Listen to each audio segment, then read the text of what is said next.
Hare Krishna Matici, ben okudum. Hemen yeri siz gönderdiğiniz çok sağ olun.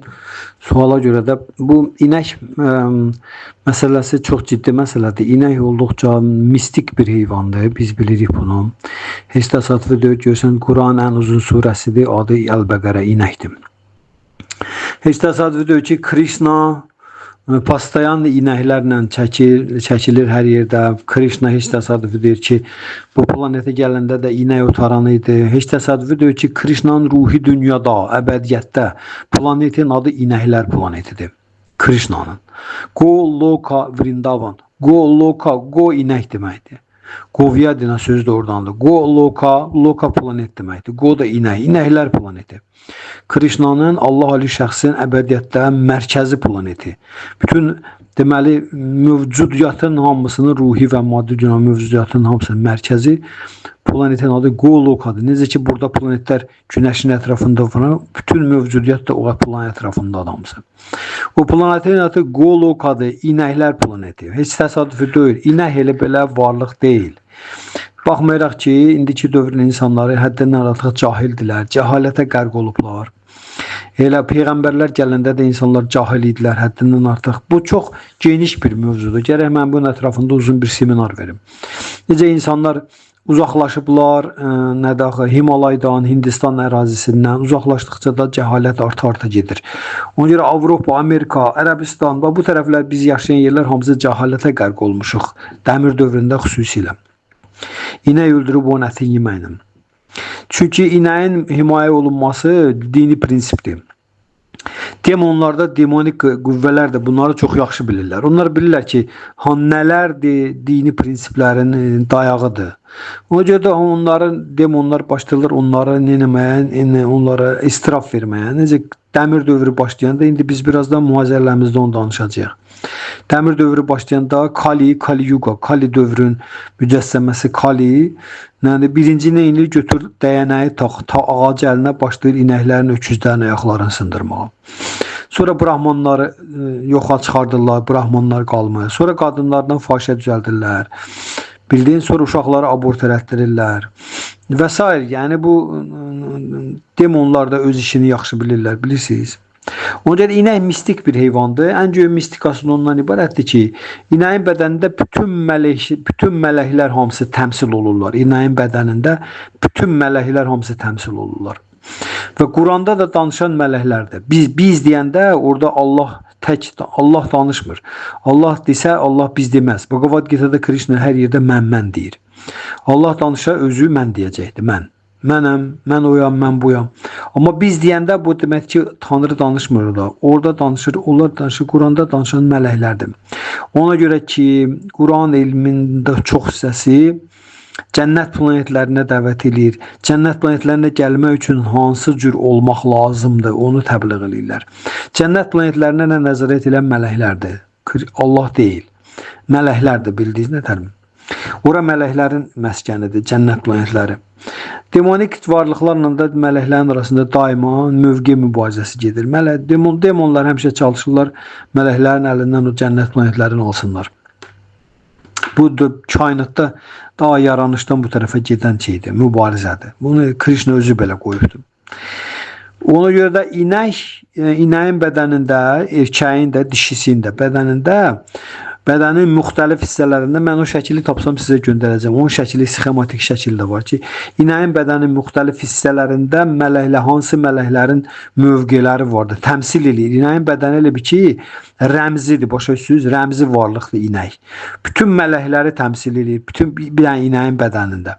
Ayaqlarında bir şey, dırnaqlarında bir mələklərdir, başında, qulaqlarında bir mələklərdir, döş hissəsində bir mələklərdir, deyək ki, çənəsində, ağzında, quyruğunda, qarnında, belində, arxa ayağında və s. Bax, hər yerində bax belə bunlar hamısı mələklərin zonalardır, inəyin bədəni.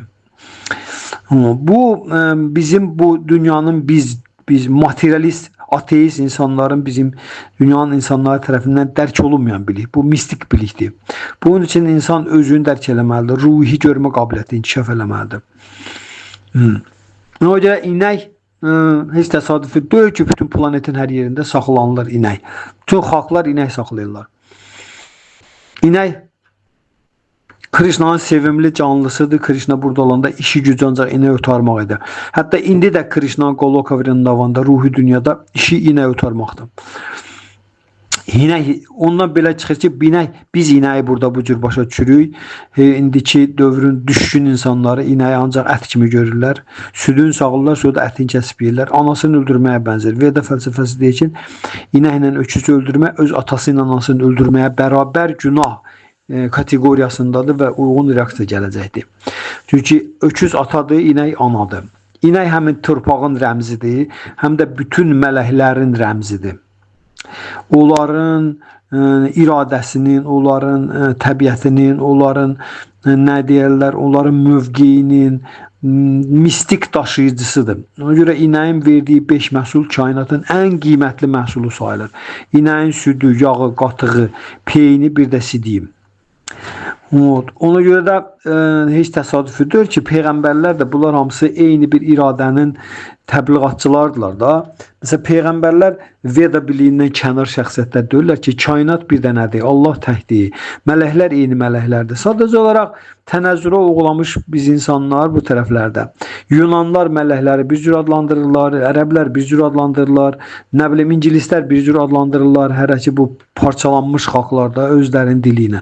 Amma söhbət eyni bir şeydən gedir. Eyni tək Allahdan və bir də eyni mələklərindən gedir. Eyni bir həqiqətdən gedir.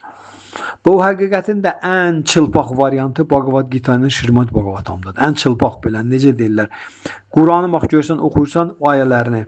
Hər adam onları başa düşə bilməz. Onlar həddindən artıq kodlaşmış biliklərdir. Kodlaşmış. Onları başa düşmək üçün gərək hökmən insan həqiqətin çılpaq variantını bilsin, xəbərdar olsun, bildiyiniz nətərim. Ona görə də orada mistik məsələlər var, dərk olunmaz şeylər var ki, onların hamısı tələb edir ki, insanlar ibadətdə çox səmimi olsunlar, dua eləsinlər, ürəklərin, ağılların təmizləsinlər ki, başa düşsün ki, orada söhbət nədə gedir. O görə inək torpağın simvol olduğuna görə mələklər insanların maddi mövcudiyyatına tamamilə təkim olduqlarına görə, maddi mövcudiyyatlarına. Onlar deyirlər ki, bax inəyin bədənin onların göstərişi ilə bu olur da. İnəyin bədəni elə belə baxmayın da siz. O demək istəyir orada. O ayələrdə demək istəyir ki, bu inək elə belə varlıq deyil sizin arazda da. Bildiyiniz nətəri? Onun bədəninin bizi təmsil edir, onun bədənin hər yeri. Hər hissəsi bir dənə mələyi təmsil edir. Başa düşürsən, inəyin bədənin bütün hamısı. Biz belə çobutlaşmışıq, daşlaşmışıq ürəyimiz, müasir dövr insanlar ət yeməklə. Ona görə belə incə məsələlərə girişmək qabiliyyəti yoxdur.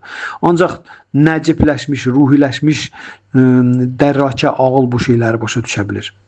O görə inəyin ətin toğundurur, ölüyə dirilir. O deməkdir ki, yəni orada simvolik məna o deməkdir ki, sizi biz torpaqdan yaradırıq hər dəfə ruhu bir bədəndən bədənə keçirdirik də.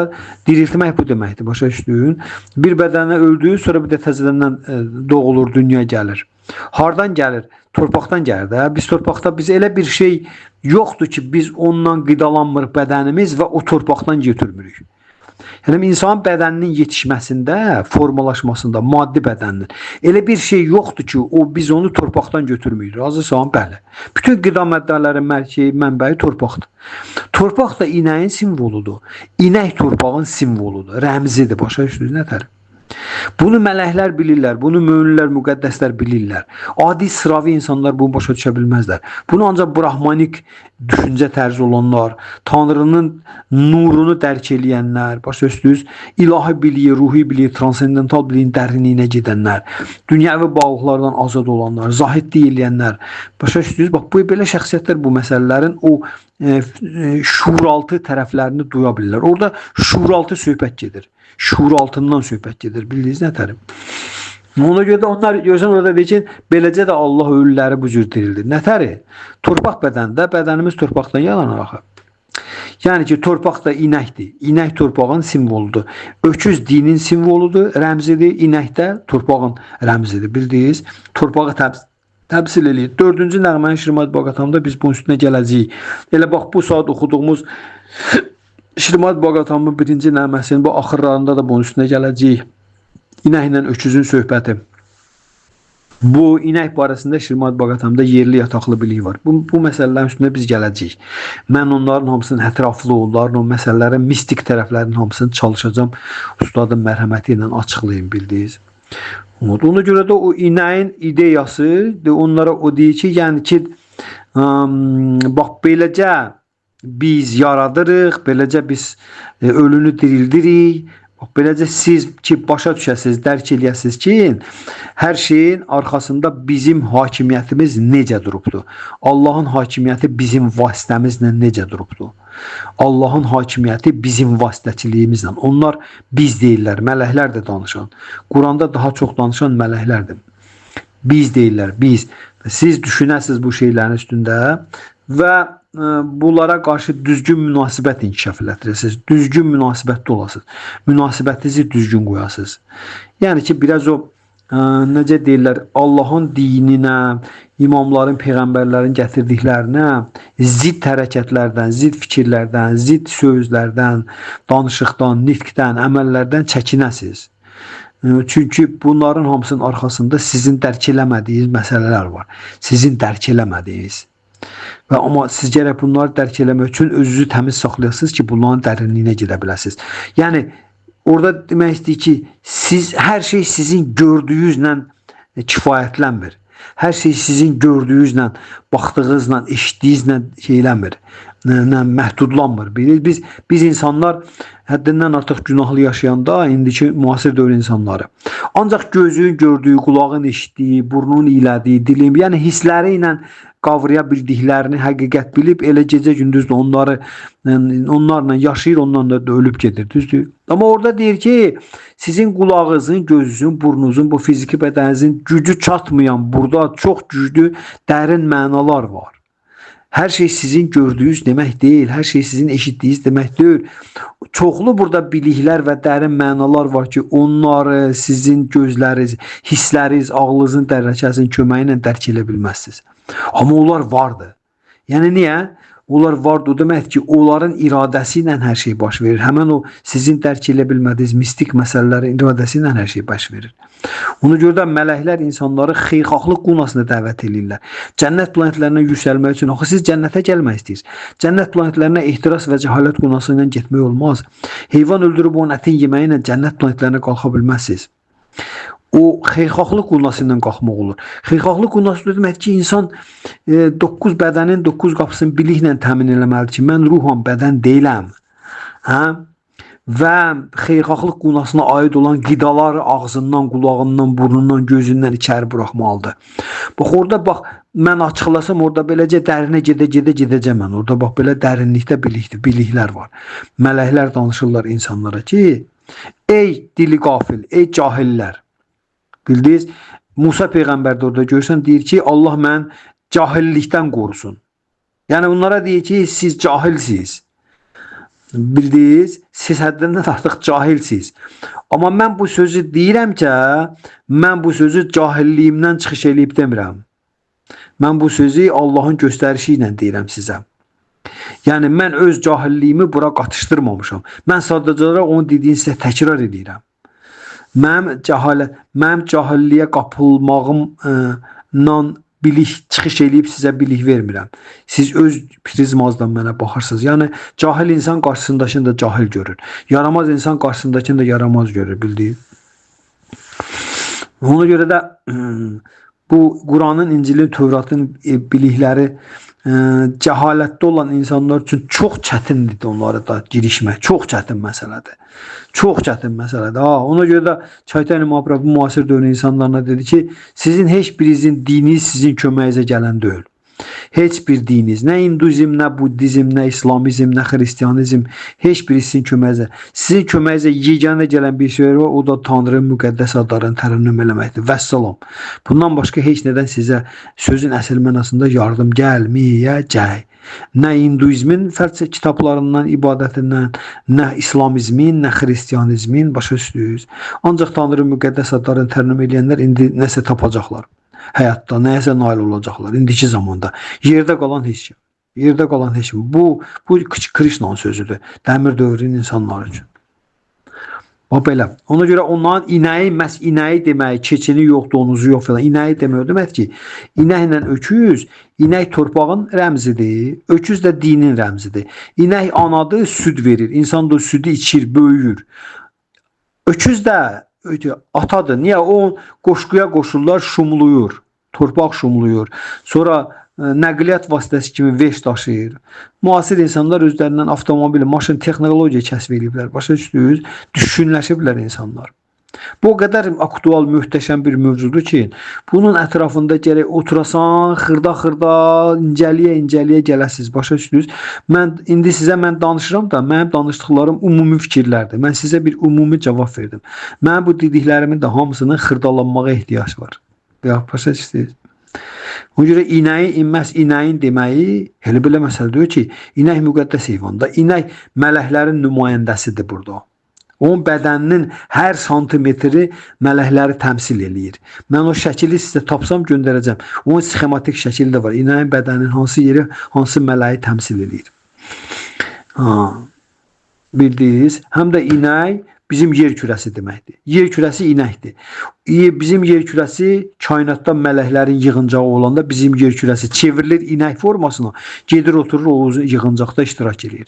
Yəni kainatda mələklərin yığıncağı keçirilir. Müzakirə edirlər ki, kainatın idarə olunmasını. Başa düşdünüz?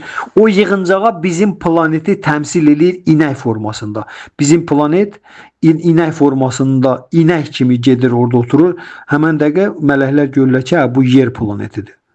İnək formasında. Bildiyin nətərim? Və bu barədə hələ bir qabaqda küllü miqdarda söhbətlər var. Biz buna eləcək Şirman Boqatamdan. Ona görə inəyin orada adını çəkilməyi elə belə deyil. İnəyin müqəddəsliyinə, inəyin xüsusi mövqeyinə, inək sadəcə olaraq bizim üçün heyvanlardan biri kimi baxırıq da biz. İtdir, pişikdir, donuzdur, keçidir, qoyundur, inəkdir. Amma biz buna fəlsəfi prizmadan baxanda, ilahi prizmadan baxanda, müqəddəs kitabların prizmasından baxanda biz görəcəyik ki, inək elə sadəcə olaraq belə bir varlıqdır. O inək təmsil edir nəyisə. O nəyinsə möhtəşəm bir ilahi iradənin nə idi? Rəmzi formasıdır, təzahür edibdir burada. Rəmzi formasıdır. Nə də onun verdiyi südü ilə, verdiyi qatığı ilə, verdiyi yağı ilə, verdiyi peyni ilə, sidiyi ilə insanın bütün varlığını incə, çobud və ruhi varlığını özünü dərk etmə prosesinə hazırlamağa qadir olan məhsulların mənbəyidir inək. Ona görə də deyir ki, inəyin verdiyi bu 5 məhsul kainatın 5 dənə ən dəyərli zinəti sayılır. İnəyin verdiyi bu 5 dənə şeydən kainatda qiymətli heç nə yoxdur. Nə? Yağı, südü, qatığın, peyni, bir də sidiyi. Bilirsiniz, Ayurveda bunu çox geniş izah edir. Ona görə inək elə belə varlıq deyil. İnək müqəddəs varlıqdır. Bunu mələklər çatdırırlar. Görürsünüz, bax, Quranda səhifələrində çatdırır. Görürsünüz, Musa Peyğəmbərə də deyiblər. Veda fəlsəfəsi bunun ağzına qədər doldurur. Krishna planetə gələndə inək otarırdı. Elə Krishna'nın elə bir dənə şəklini tapa bilmişsiniz ki, onun arxasında heç olmasa fonda bir dənə inək olmasın. Sonra bütün mövcudiyyatın ruhi və maddi dünyaları deyirəm, tək maddi dünya, ruhi dünyanda. Hamısının mərkəzi planetin adı inək planetidir. Təsəvvür etsiniz, Krishna'nın özünün şəxsən əbədi əzəli mövcud olduğu planetin adı inək planetidir. Planetin adı inəkdir. O da gəb Quranda döküb ən böyük surənin adı inəkdir. Krishna'nın planetin adı inəkdir. Goloka Vrindavan. Go inəkdir, Loka da planet deməkdir. Bu belə matıcı. Nəsə yenə də deyir, məmnun eləməsə cavabım sizi əlavə sual verə bilərsiniz. Hari Krishna, minnətdaram sizə verdiyi suala görə və bir də elədiyiz xidmətlərə görə. Krishna sizə özü necə yardımcı olsun. Hari Krishna.